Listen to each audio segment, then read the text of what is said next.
आरपीपीएस educational point में एक बार फिर कक्षा 12 के विद्यार्थियों का स्वागत है।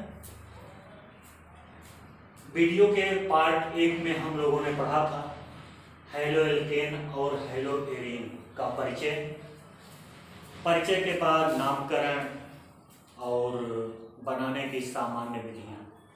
अब हम चलते हैं उसी से थोड़ा सा आगे, हैलो एल्केन के गुणधर्म यानी प्रॉपर्टीज ऑफ हैलो एल्केन, या हम यूं कहें कि हैलो एल्केनों के सामान्य गुण। सामान्य गुण का मतलब ऐसा गुण होता है जो सभी हैलो एल्केन समान रूप से प्रदर्शित करते हैं। तो सामान्य गुण में दो प्रकार के गुणधर्म होते हैं यौगिकों के, एक फिजिकल प्रॉपर्टीज यानी भौतिक गुण और दूसरा केमिकल प्रॉपर्टीज यानी रासायनिक गुण। सबसे पहले हम भौतिक गुण के बारे में बताएंगे। भौतिक गुण, इसमें सबसे पहले अवस्था का मतलब ये है कि पदार्थ 3 अवस्थाओं में मुख्य रूप से पाया जाता है, ठोस, द्रव और गैस। तो जो एल्किल हैलाइड होते हैं या हैलो एल्केन होते हैं उनमें मुख्य रूप से 3 प्रकार के एल्किल हैलाइड होते हैं, क्लोराइड, ब्रोमाइड और आयोडाइड। तो क्लोराइडों में मेथिल क्लोराइड और एथिल क्लोराइड गैस होते हैं। मेथिल क्लोराइड, ये देखिए मेथिल क्लोराइड है, ये है एथिल क्लोराइड, ये गैस है। बाकी सभी जितने भी क्लोराइड हैं वो सब द्रव होते हैं, शेष द्रव। और बहुत उच्च यानी C बराबर 18 से ऊपर अगर हम पहुंचेंगे तो ये ठोस होते हैं। ये क्लोराइडों की बात है, methyl chloride, ethyl chloride gas, शेष द्रव। अगर C 18 से ऊपर अगर हम पहुंचते हैं तो इनकी अवस्था ठोस होती है। ब्रोमाइडों में केवल मेथिल ब्रोमाइड गैस होता है, शेष द्रव होते हैं। और आयोडाइडों में सभी द्रव होते हैं, ये गैस है, सब द्रव है। उच्च सदस्य C 18 के ऊपर के इसमें भी ठोस होंगे और सभी आयोडाइड क्या हैं, सभी आयोडाइड द्रव होते हैं। तो ये आप जान गए होंगे। इसके बाद दूसरा गुण ये होता है जल में विलेयता। तो सभी एल्किल हैलाइड जल में अविलेय होते हैं, सभी एल्किल हैलाइड जल में अविलेय होते हैं, जबकि कार्बनिक विलायकों में विलेय होते हैं। जल में अविलेय कार्बनिक विलायक जैसे अल्कोहल, ईथर, कार्बन टेट्राक्लोराइड, इन सब में ये विलेय होंगे, लेकिन जल में अविलेय। जल में अविलेय क्यों होंगे? क्योंकि ये अध्रुवीय यौगिक हैं। तीसरा गुण, ये एल्किल हैलाइड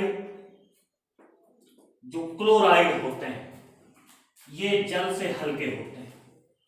क्लोराइड जल से हल्के होते हैं, ब्रोमाइड और आयोडाइड जल से भारी होते हैं। यानी जो एल्किल क्लोराइड होते हैं वो जल से हल्के और ब्रोमाइड और आयोडाइड, एल्किल ब्रोमाइड और एल्किल आयोडाइड ये जल से भारी होते हैं। ये तो हो गए कुछ भौतिक गुणधर्म हैलो एल्केनों के। उसके बाद रासायनिक गुणधर्म। रासायनिक गुणधर्म का मतलब होता है रासायनिक अभिक्रियाएं। मोनो हैलो एल्केन आपको पहले भी बताया गया है, ये अत्यधिक क्रियाशील यौगिक होते हैं क्योंकि हैलोजन अत्यधिक क्रियाशील हैं और इनमें जिस कार्बन परमाणु से ये जुड़ते हैं उस पर sp3 संकरण होता है, तो अत्यधिक क्रियाशील होते हैं। क्रियाशीलता का जो इनका क्रम है वो सबसे अधिक क्रियाशील आयोडाइड होते हैं, उसके बाद ब्रोमाइड होते हैं। ये क्रियाशीलता का क्रम है। ब्रोमाइड के बाद क्लोराइड होते हैं, एल्किल क्लोराइड, और सबसे कम क्रियाशील क्लोराइड होते हैं। सबसे अधिक क्रियाशील एल्किल आयोडाइड क्यों होते हैं? इसका कारण यह है कि इनमें कार्बन और आयोडीन के मध्य जो आबंध होता है वो अत्यधिक दुर्बल होता है, और दुर्बल होने के कारण ये बंध आसानी से टूट जाता है। मोनोहैलो एल्केनों के प्रमुख रासायनिक गुण। मोनोहैलो एल्केन 4 प्रकार की रासायनिक अभिक्रियाएं प्रदर्शित करते हैं। पहली जो सबसे महत्वपूर्ण अभिक्रियाएं होती हैं वो नाभिक स्नेही प्रतिस्थापन अभिक्रियाएं होती हैं। इसका मतलब एल्किल हैलाइड किसी नाभिक स्नेही से अभिक्रिया करके हैलोजन परमाणु को प्रतिस्थापित कर देता है, यानी एल्किल हैलाइड का हैलोजन परमाणु नाभिक स्नेही द्वारा प्रतिस्थापित हो जाता है। दूसरी विलोपन या निराकरण अभिक्रियाएं, इनमें समान रूप से हैलोजन और हाइड्रोजन का विलोपन होता है और एकल बंध के स्थान पर द्विबंध या त्रिक बंध स्थापित हो जाते हैं। चौथी अपचयन यानी रिडक्शन अभिक्रियाएं, और 5वीं अभिक्रियाएं होती हैं धातुओं से अभिक्रियाएं। अब नाभिक स्नेही प्रतिस्थापन अभिक्रियाओं में जैसे मान लेते हैं कि ये है आपका एल्किल हैलाइड, सामान्य सूत्र आपको मालूम होगा RH। R का मतलब एल्किल समूह और H का मतलब हैलोजन। R का मतलब एल्किल समूह और H का मतलब हैलोजन, दोनों को मिला दें तो एल्किल हैलाइड बनता है। आपको पहले बताया गया होगा R बराबर एल्किल समूह होता है और इसके स्थान पर हम ये देखिए ऐसे हम लगाते जाएंगे,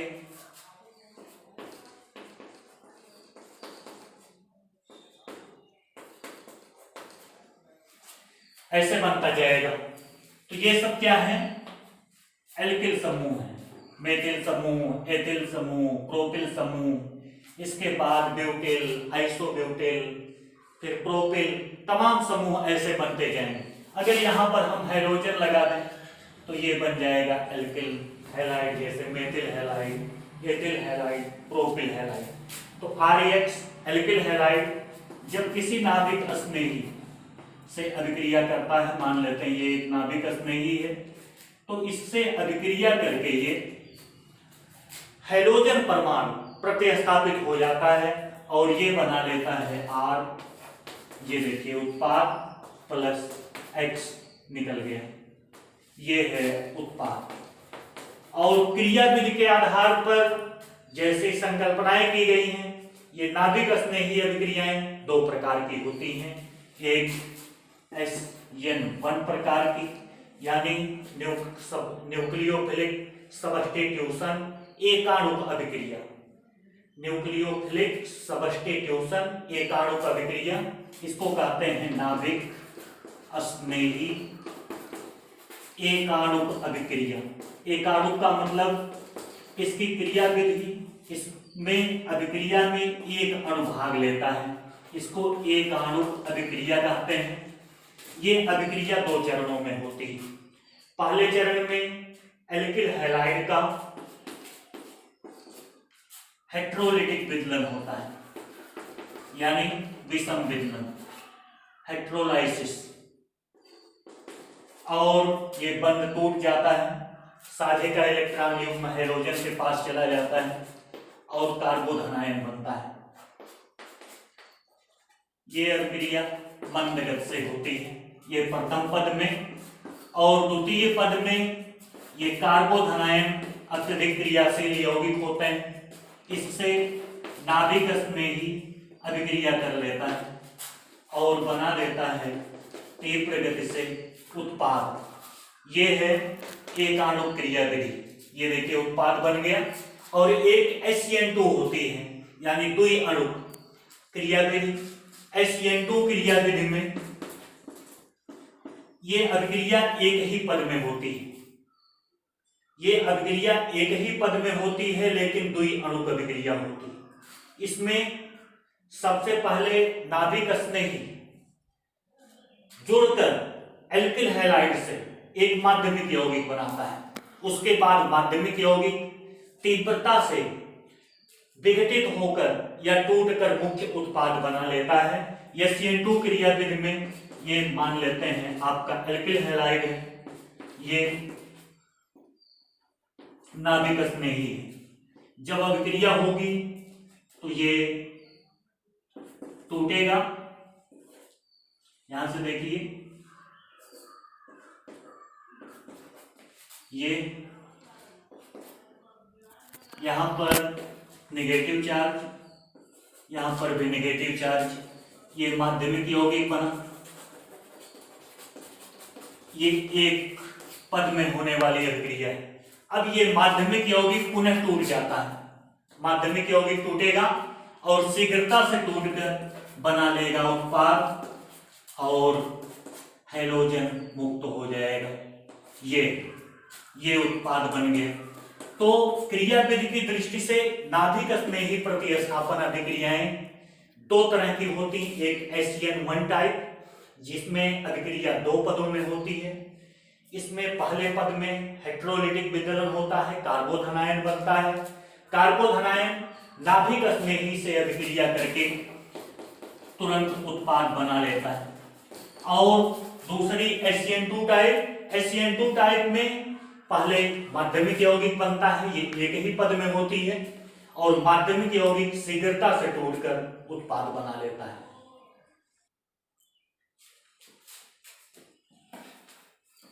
मोनोहैलोएल्केनों की नाभिक स्नेही प्रतिस्थापन अभिक्रियाओं के कुछ उदाहरण इस प्रकार हैं। अभी आपने देखा कि किस तरह से मोनोहैलोएल्केन की नाभिक स्नेही प्रतिस्थापन अभिक्रियाएं होती हैं, एक अणु क्रियाविधि के आधार पर और एक द्वि अणु क्रियाविधि के आधार पर होती थी। तो कुछ अभिक्रियाएं हैं जैसे नम सिल्वर ऑक्साइड से अभिक्रिया, किसी एल्किल हैलाइड की नम सिल्वर ऑक्साइड यानी Ag2O प्लस H2O से अभिक्रिया कराने पर एल्कोहल बनता है। ये देखिए एल्कोहल बनता है, ये एल्किल हैलाइड है, R एल्किल समूह। अब ये तो सामान्य अभिक्रिया हुई। इसी तरह से अगर हम कुछ बनाना चाहें तो जैसे RX की जगह हम ले लेते हैं CH3Cl एल्किल हैलाइड, ये मेथिल क्लोराइड। इसकी अभिक्रिया नम सिल्वर ऑक्साइड से करा दें Ag2O प्लस H2O, ये बना लेगा एल्कोहल प्लस, ये देखिए यहां पर समीकरण को संतुलित कर देंगे तो ये था मेथिल क्लोराइड से मेथिल अल्कोहल और AgCl बना। अभी हम एथिल ब्रोमाइड ले लेते हैं, यहां पर C2H5 लगा देते हैं तो यहां पर C2H5OH एथिल अल्कोहल। अगर हमें प्रोपिल अल्कोहल या normal propyl alcohol, isopropyl alcohol जो कुछ भी बनाना होगा हम इस अभिक्रिया द्वारा बना सकते हैं। तो ये विधि हो गई एल्किल हैलाइड से अल्कोहल बनाने की।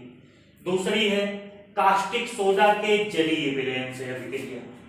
कास्टिक सोडा के जलीय विलयन का मतलब होता है कि कास्टिक सोडा का विलयन बना लिया जाए और उससे जब हम एल्किल हैलाइड ये RX की अभिक्रिया कराते हैं तो अल्कोहल बनता है।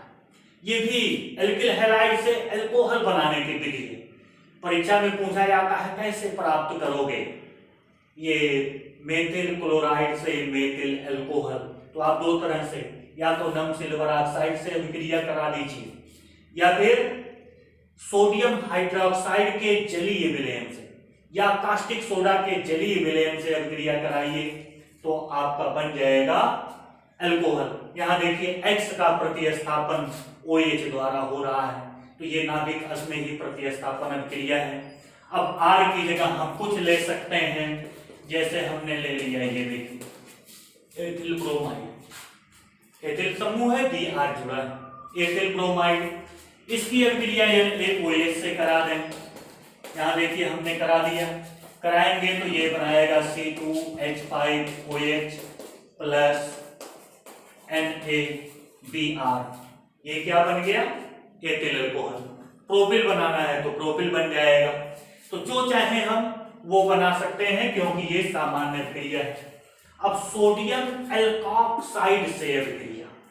सोडियम एल्कोक्साइड का मतलब होता है RONA, यानी अल्कोहल में से एक हाइड्रोजन परमाणु का प्रतिस्थापन यदि एक सोडियम परमाणु द्वारा होगा तो वो कहलाएगा सोडियम एल्कोक्साइड। यहां देखिए, अगर हम Na को मिटाकर H लगा दें तो एल्कोहल बन जाएगा, और यहां पे हम Na लगा दें तो एल्कोक्साइड, इसका नाम है सोडियम एल्कोक्साइड। तो ये अभिक्रिया कराएंगे तो ईथर बनेगा। यहां देखिए ईथर बन रहा है।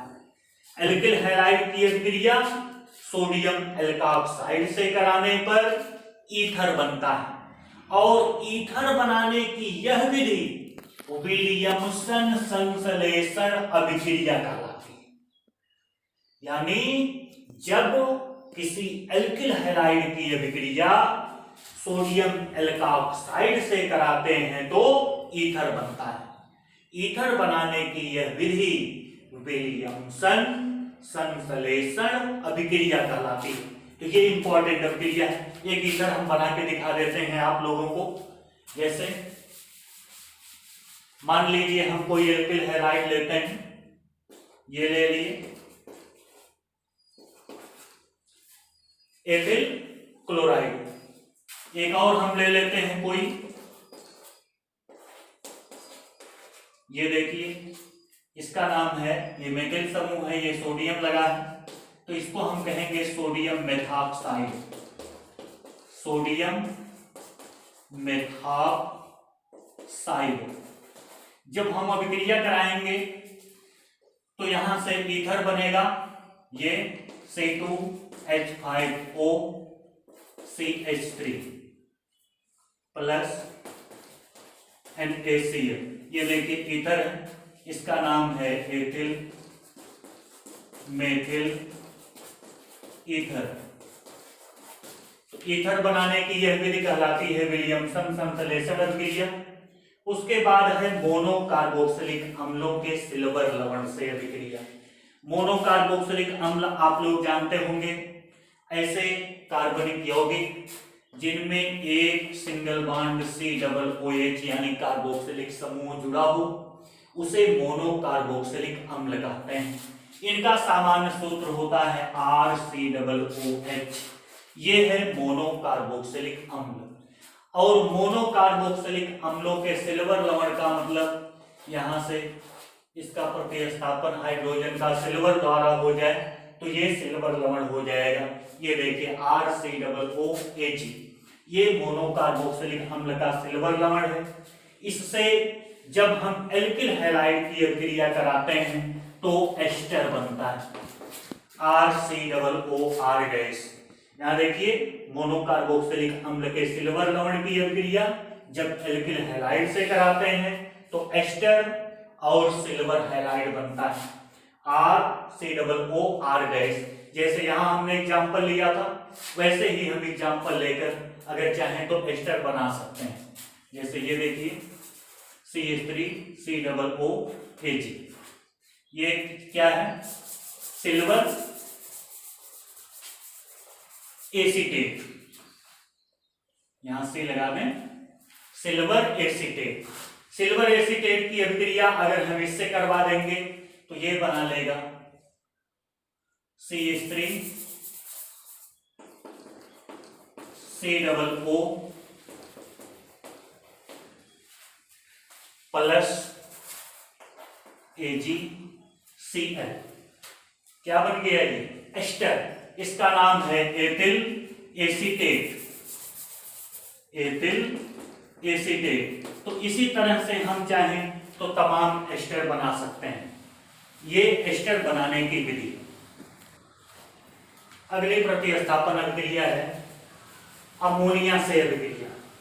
अमोनिया से अभिक्रिया को एमीनी अपघटन अभिक्रिया कहते हैं।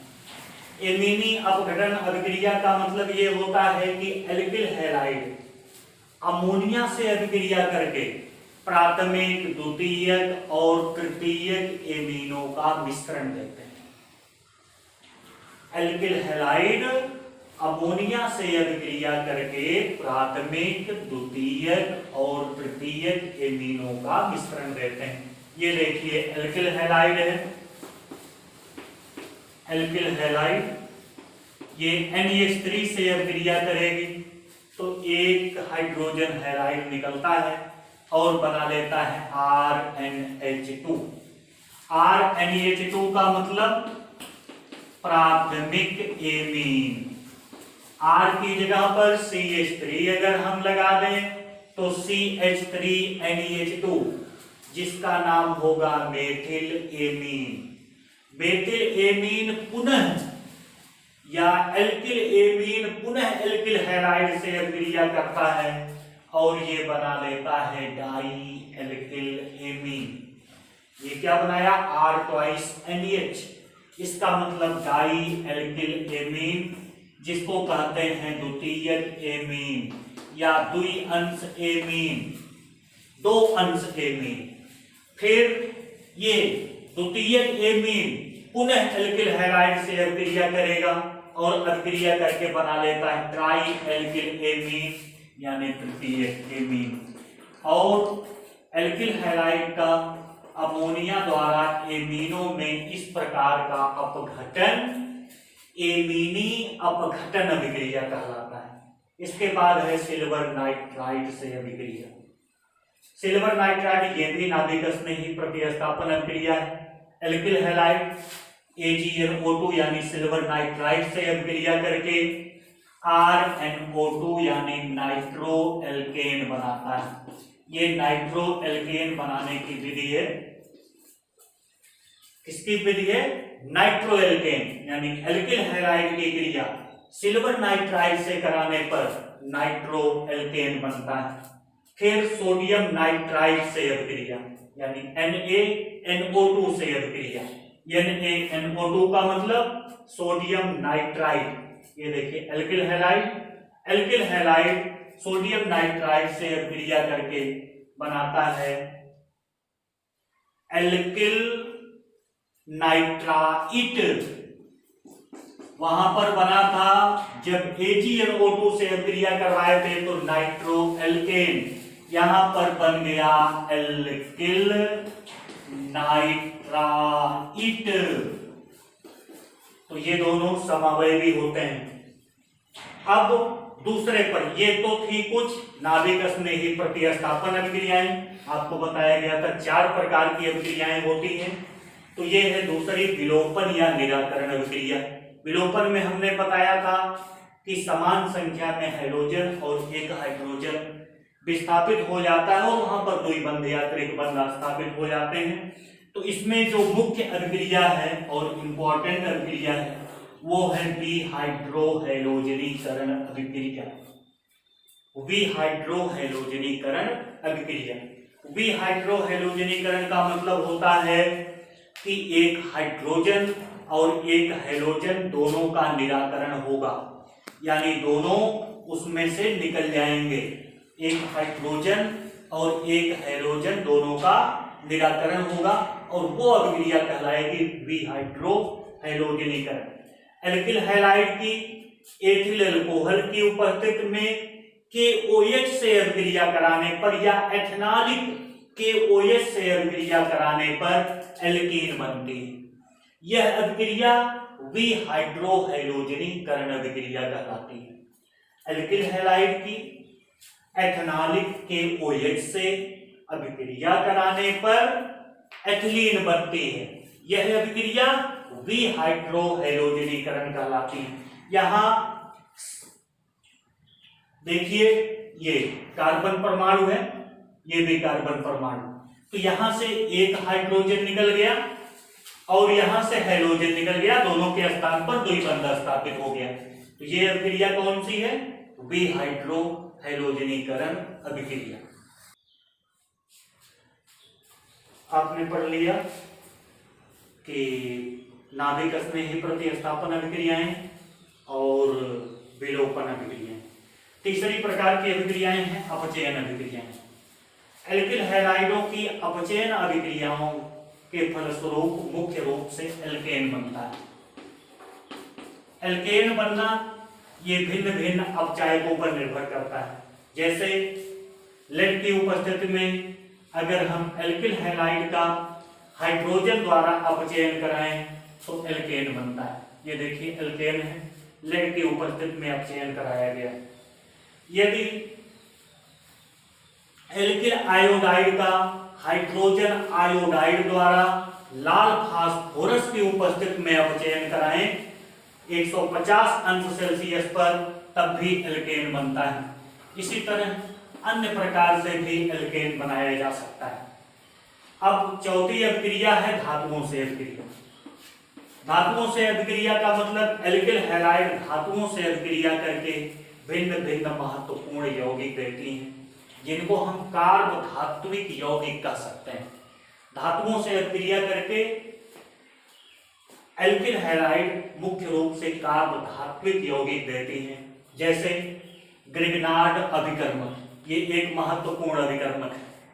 ग्रिग्नार्ड अभिकर्मक का संश्लेषण जब किसी एल्किल हैलाइड की अभिक्रिया मैग्नीशियम से शुष्क ईथर की उपस्थिति में कराई जाती है तो RMgX सूत्र के यौगिक प्राप्त होते हैं।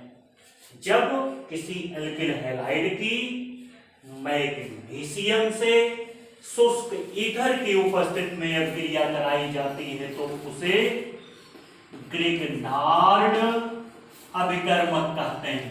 तो ग्रिग्नार्ड अभिकर्मक का सामान्य सूत्र है RMgX। फिर फ्रैंक लैंड अभिकर्मक। फ्रैंक लैंड अभिकर्मक का मतलब होता है dialkyl zinc. Frankland अभिकर्मक का मतलब होता है dialkyl zinc. Dialkyl zinc का संश्लेषण जब किसी एल्किल हैलाइड के दो अणु का शुष्क ईथर की उपस्थिति में जिंक से अभिक्रिया कराई जाती है। जब किसी एल्किल हैलाइड के दो अणु का शुष्क ईथर की उपस्थिति में जिंक से अभिक्रिया कराई जाती है तो डाई एल्किल जिंक बनता है, जिसे फ्रैंक लैंड अभिकर्मक कहते हैं। फ्रैंक लैंड अभिकर्मक यानी R2ZN डाई एल्किल जिंक। फिर टेट्रा एल्किल लेड का संश्लेषण आपने पढ़ा होगा कहीं कहीं TEL, टेट्रा एथिल लेड, जो अपस्फोटन रोधी कारक है पेट्रोलियम में, उसका प्रयोग भी इसी से किया जाता है। ये भी कार्बधात्विक यौगिक है जिसका सूत्र होता है R4PP, टेट्रा एल्किल लेड।